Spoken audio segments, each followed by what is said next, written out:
नमस्कार साथियों, स्वागत करता हूं आपके अपने इस प्यारे से प्लेटफॉर्म यूट्यूब सिविल सर्विसेज पर।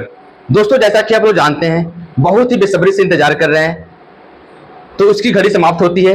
अब आपको पता है कि यूपीपीसीएस 2026 की नोटिफिकेशन आ चुकी है, जिसमें बहुत सारे बच्चे जो इंतजार कर रहे थे कब आएगा, कितनी वैकेंसीज होंगी, कैसे पढ़ना है, उन सारी चीजों के बारे में हम बात करेंगे आज।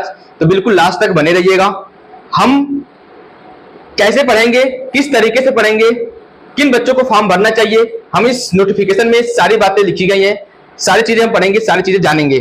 तो आइए हम बिना देरी की हम बात करते हैं। जो नोटिफिकेशन आया है, आपको पता है उत्तर प्रदेश लोक सेवा आयोग द्वारा ये नोटिफिकेशन आया है, यानी इसकी ऑफिशियल वेबसाइट से आप इसे डाउनलोड कर सकते हो। ये जो नोटिफिकेशन है 25/6/2026, यानी आपका कल ही ये नोटिफिकेशन आया, जिसमें सारी बातें क्या क्या लिखी हुई हैं, कब आपका फॉर्म भरना स्टार्ट होगा।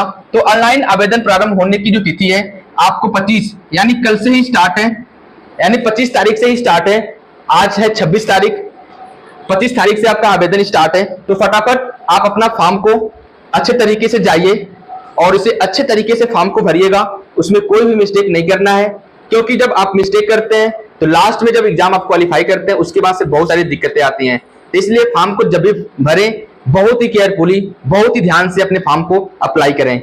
और हम बात करें लास्ट तिथि बैंक में जमा ऑनलाइन परीक्षा शुल्क बैंक में जमा करने एवं ऑनलाइन आवेदन स्वीकार किए जाने की अंतिम तिथि, जो आपकी अंतिम तिथि है 27/7/2026, यानी 27 जुलाई 2026, यानी स्टार्ट हो रहा है 25 तारीख से और लास्ट जो अंतिम तिथि है 27/7/2026 को अंतिम तिथि है। लगभग 1 महीने गैप मिल रहा है। तो ये नहीं सोचना है कि हमें 1 महीने का गैप है, हम कल भर लेंगे, परसों भर लेंगे। आप फटाफट जितना जल्दी हो आप अच्छे से जाइए अपने साइबर कैफे पर, या खुद से भरना चाहते हैं आप खुद से भरिए। आप एकदम इत्मीनान से सही तरीके से फॉर्म को भरिए, क्योंकि 1 महीना गैप दीजिए। लास्ट में बहुत सारे बच्चे सोचते हैं हम लास्ट में भरेंगे, तो लास्ट में सर्वर नहीं चलता है। फिर बहुत सारे ऐसे बच्चे हैं जो फॉर्म भरने से वंचित रह जाते हैं और अपने फॉर्म को भर नहीं पाते हैं। तो इसलिए भाई आप फटाफट, जैसे ही फॉर्म का नोटिफिकेशन आया, आप फटाफट जाइए अपने फॉर्म को फिलअप कीजिए। और आपको पता है कि जो प्रारंभ होने की तिथि 25 है और अंतिम जो तिथि है 27 तारीख है। और लास्ट में ये लिखा है अंतिम तिथि, यहाँ लिखा है अंतिम तिथि, ये नहीं है कि अंतिम तिथि 3/8/2026 है, 3 अगस्त 2026 नहीं है। ये जो अंतिम तिथि लिखा है, आपको जैसे मान लीजिए फॉर्म में कुछ आपने गलती कर दिया, मैंने बोला ना ध्यान से भरना है। अगर फॉर्म में आपने कुछ गलती कर दिया तो उसकी सुधार की तिथि है। आप इसके बीच में आप ऑनलाइन प्रस्तुत आवेदन में सुधार, संशोधन और शुल्क समाधान के लिए आप 3/8/2026 तक, उससे पहले तक आपको कर देना है। अगर कोई गलती होती है तो आप यहाँ तक आपको मौका मिलता है फॉर्म को सुधार करने में। तो भाई जितना भी हो सके आप फटाफट जल्दी से फॉर्म को भर दीजिए, क्योंकि और भी कुछ महत्वपूर्ण बातें हैं। इसमें कह रहा है कि ऑनलाइन आवेदन करने से पूर्व ओटीआर 1 टाइम रजिस्टर करना पड़ता है। 1 टाइम रजिस्टर कर ओटीआर नंबर प्राप्त करना अनिवार्य है। जिन बच्चों ने अभी तक एग्जाम नहीं दिए हैं तो उनको आपको ओटीआर का फॉर्म भरना पड़ेगा और ओटीआर नंबर प्राप्त करना पड़ेगा। जैसे जब भी ओटीआर नंबर प्राप्त होगा तभी आप यूपीपीसीएस का फॉर्म को आप अप्लाई कर पाओगे। तो एक बार आपको ओटीआर नंबर आपको रजिस्ट्रेशन करना पड़ेगा। आप ओटीआर नंबर उसे प्राप्त कर पाएंगे और उस ओटीआर नंबर से आप यूपीपीसीएस का फॉर्म को भर पाएंगे। तो हम बात करें ऐसे विद्यार्थी जिन्होंने ओटीआर नंबर प्राप्त नहीं किया है, वे ऑनलाइन आवेदन के 72 घंटे पूर्व आयोग की वेबसाइट पर ओटीआर नंबर प्राप्त कर सकता है। जैसे ही आप अपना ओटीआर के लिए भरोगे तो 72 घंटे के बाद ही आप अपना फॉर्म को जो यूपीपीसीएस का है उसे भर पाओगे।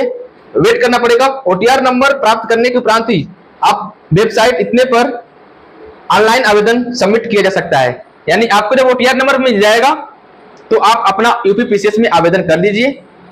आवेदन करने के बाद आप एकदम निश्चिंत हो जाइए और एग्जाम के लिए एकदम अच्छे तरीके से जुट जाइए, क्योंकि ये जो आवेदन है आपको पता है बहुत सालों बाद बहुत ज्यादा वैकेंसी आई है। अभी आपको 500 वैकेंसी लिखा है, लेकिन आपके एग्जाम आते आते बहुत सारी वैकेंसी बढ़ जाएंगी, क्योंकि पिछली बार 200 कुछ वैकेंसी थी और इस वैकेंसी को बढ़ाकर लगभग 3 से 4 गुना यानी 920 कर दिया गया।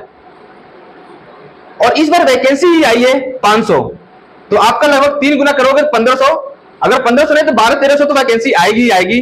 तो पूरा जोश और जुनून से लग जाओ। जो बच्चे फ्रेशर हैं, जो बच्चे बिल्कुल कभी अभी तक एग्जाम नहीं दिए हैं, तो उन बच्चों से मैं कहना चाहूंगा एक बार जरूर अच्छे से पढ़ाई करो, नोट्स बनाओ उसका, और शॉर्ट नोट्स बनाओ। जो एक्सपीरियंस है जिन बच्चों का, कुछ बच्चे 1-2 बार एग्जाम दे चुके हैं, उन बच्चों से मैं कहना चाहूंगा शॉर्ट नोट्स बनाओ ताकि आप रिवीजन अच्छे से कर पाओ। जब आप रिवीजन अच्छे से कर पाओगे और मॉक टेस्ट दोगे तो जरूर एग्जाम क्वालिफाई होगा। बिल्कुल इसमें घबराने की बात नहीं है। आपको मॉक टेस्ट देना बहुत ज्यादा इंपॉर्टेंट है। आप किसी भी कोचिंग सेंटर का आप मॉक टेस्ट दे सकते हैं। बिना मॉक टेस्ट दिए आप अच्छा नहीं कर पाएंगे, तभी आप एग्जाम जैसा फील करते हैं। तो मॉक टेस्ट जरूर देना है। और ही बातें हम जान लेते हैं इसमें क्या क्या है, कुछ बातें और हैं।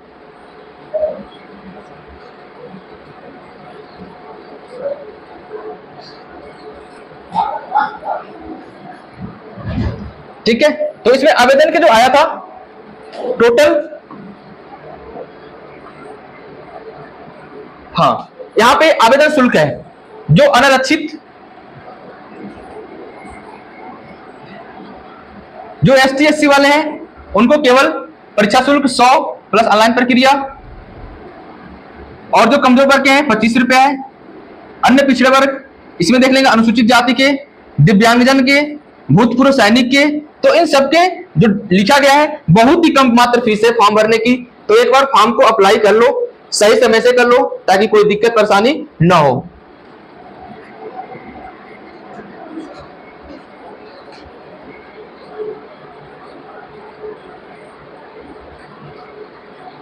इसमें ऐसे बहुत सारे जो पद हैं, जैसे प्रधानाचार्य राजकीय इंटर कॉलेज के, तो उनके लिए कुछ दिया गया इसमें कि आपको भारत में विधि द्वारा स्थापित एक पद भी इसी द्वारा आता है, इसी एग्जाम के द्वारा पद भी मिलता है। किसी भी गवर्नमेंट इंटर कॉलेज के अगर प्रिंसिपल बनना चाहते हैं, प्रधानाचार्य बनना चाहते हैं, तो इसी PCS के एग्जाम से ही ये संभव है। तो अगर ऐसा प्रधानाचार्य बनना है तो हमें क्या क्या करना पड़ेगा, भारत में विधि द्वारा स्थापित अथवा सरकार द्वारा मान्यता प्राप्त किसी विश्वविद्यालय से विश्वविद्यालय या स्नातकोत्तर उपाधि प्राप्त करना पड़ेगा, और आपको बीएड करना पड़ेगा, बीएड की उपाधि भी प्राप्त करनी पड़ेगी। यानी ये सारी अर्हताएं होनी चाहिए। ऐसे बहुत सारी जो पद है आपको इसके थ्रू मिलती है, बहुत सारे पद हैं। तो आपको जिस पद को जो क्रमवार चूज करोगे, ध्यान से चूज करना कि आप बनना क्या चाहते हो, करना क्या चाहते हो। ठीक है, तो इस वीडियो में बस इतना ही। आपको मैंने बताया था कि लगभग 500 पर आवेदन किया जा रहा है इस समय। 500 जो वैकेंसी है 500 है, बट ये जो वैकेंसी बढ़कर अभी आगे बढ़ सकती है जब तक आपका मेंस मुख्य एग्जाम होता है, मुख्य परीक्षा होती है। इंटरव्यू तो जाते जाते आपकी जो वैकेंसीज है, मैं पक्का बता रहा हूं, जरूर 1200 से 1500 तक वैकेंसी चली जाएगी। तो बिल्कुल लग जाओ, इस बार बहुत ही ज्यादा वैकेंसी है। अगर आप उत्तर प्रदेश के हो या अदर स्टेट के हो तो दोनों लोग फॉर्म भर सकते हैं। जो उत्तर प्रदेश है भाई लग जाओ, जो अदर स्टेट है वो भी फॉर्म भर सकते हैं। तो जिन बच्चों को अगर इस यूपी PCS देना है तो भाई एग्जाम देने के लिए, एग्जाम में पढ़ने के लिए, अच्छे से एग्जाम देने के लिए अभी से लग जाओ, क्योंकि एग्जाम एक बहुत ही संघर्ष, बहुत ही कठिन तपस्या मांगती है, तब जाकर वहां तक पहुंच पाते हैं। 3-3 चरण होती है। किसी दिन और वीडियो बना देंगे, क्योंकि आपको इसमें प्रीलिम्स होता है, मेंस का एग्जाम होता है, इंटरव्यू होता है, 3 चरण होता है। किसी दिन हम इस पे भी वीडियो बना दूंगा। तो एक बार जाकर फटाफट आज जो है फॉर्म भर लो ताकि आपका लेट ना हो। तो अभी के लिए धन्यवाद।